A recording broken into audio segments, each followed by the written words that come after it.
Hello, I'm television meteorologist Mike Fairborn.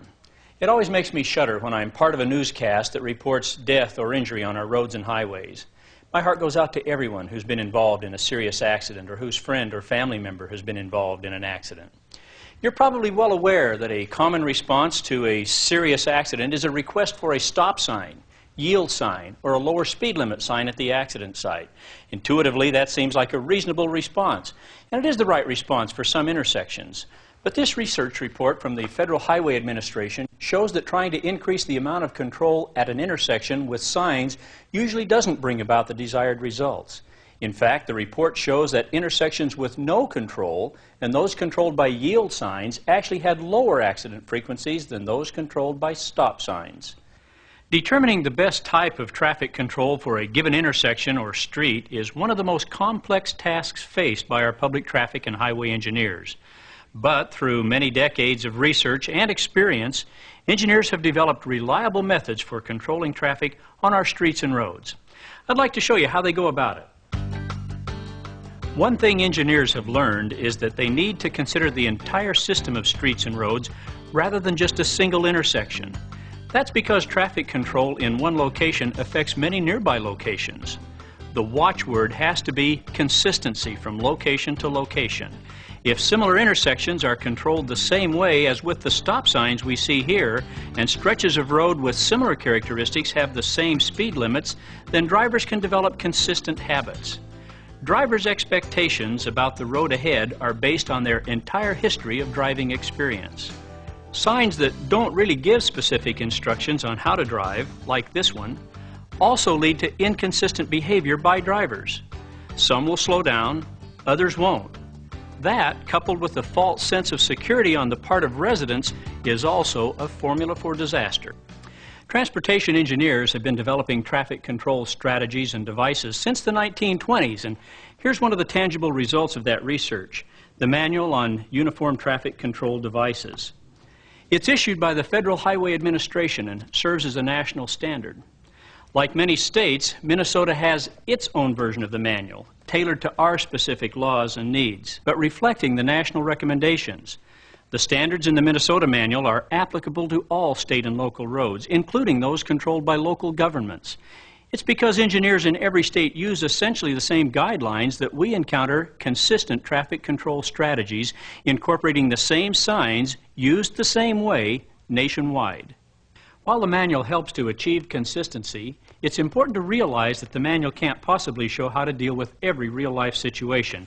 In fact, that idea is stated in the book. This document is not a substitute for engineering judgment. It is the intent that provisions of this manual be standards for traffic control devices and installation, but not a legal requirement for installation. In each case, an engineer should base his or her traffic control recommendations on the results of a traffic study conducted at the location in question. And every study should consider at least 4 essential factors. One of these is vehicle speed. The speed that most drivers think is prudent is an important value to be considered. A second important factor is traffic volume. That is the number of cars that pass a given point during a given period of time. A third factor is how far drivers can see as they approach the intersection from each direction. Finally, engineers must take accident history into account. They get that information from maps like this showing accidents over an entire jurisdiction, and from diagrams like this that show the locations and key facts for accidents that have occurred at a specific site. Everyone will benefit if the traffic control decisions are made consistently and on the basis of sound engineering research. So let's take a look at what the research says is likely to happen when specific traffic control decisions are made for this intersection. For example, let's say that in response to requests by neighbors, stop signs are installed at this intersection. The federal study I referred to earlier shows that at intersections of local streets with low traffic volumes and good sight lines like this one, only about 1 out of 5 drivers will actually come to a complete stop for a stop sign. So, because we have installed stop signs, 80% of the drivers who pass through the intersection are now lawbreakers. And because drivers typically make mental notes to avoid situations where they feel that traffic control is unreasonable, traffic may be unnecessarily diverted and may cause congestion somewhere else. Improper use of stop signs breeds contempt for stop signs in general and for the public officials who installed the signs.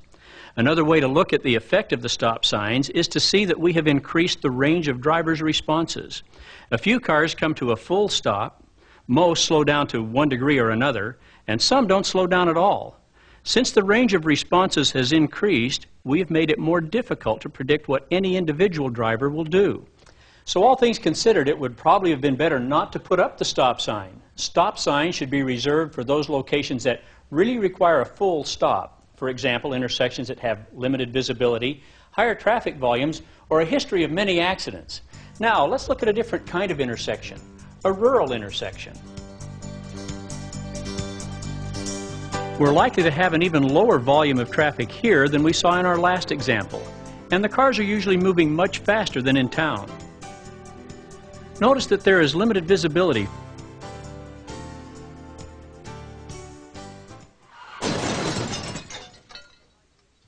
Because of the high vehicle speeds, an accident here is likely to result in heavy damage and severe injuries.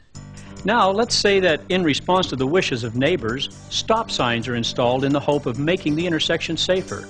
Unfortunately, we're likely to see the same results here that we saw in town. Only about 20% of the drivers will actually come to a full stop. Once again, we have a wider range of responses and less predictability. So let's try something else. Let's say that instead of stop signs, yield signs are installed. The federal research shows that at an intersection like this, the range of responses to a yield sign is likely to be about the same as to a stop sign. But now no one is breaking the law. More importantly, the yield signs tell drivers to make their own decisions about how to deal with the situation. And when the drivers on the busier road know that cross traffic is controlled by a yield sign, they'll be more likely to drive defensively and less likely to trust that the cross traffic will stop for them.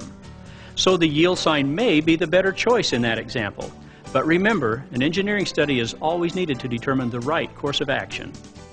Well, now we've seen that both in town and in the country, greater amounts of intersection control will not necessarily lead to greater safety. So what will lead to greater safety? Well, I want to arrive at a clear conclusion on that issue. But before doing so, I'd like to show you just one more example on a typical residential street. As in our previous examples, we have low traffic volume here.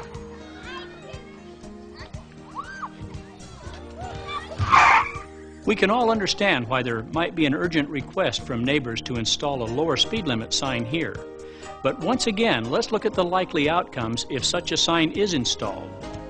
Whether we like it or not, research shows that setting a limit lower than the speed most drivers consider reasonable only leads to non-compliance by most drivers.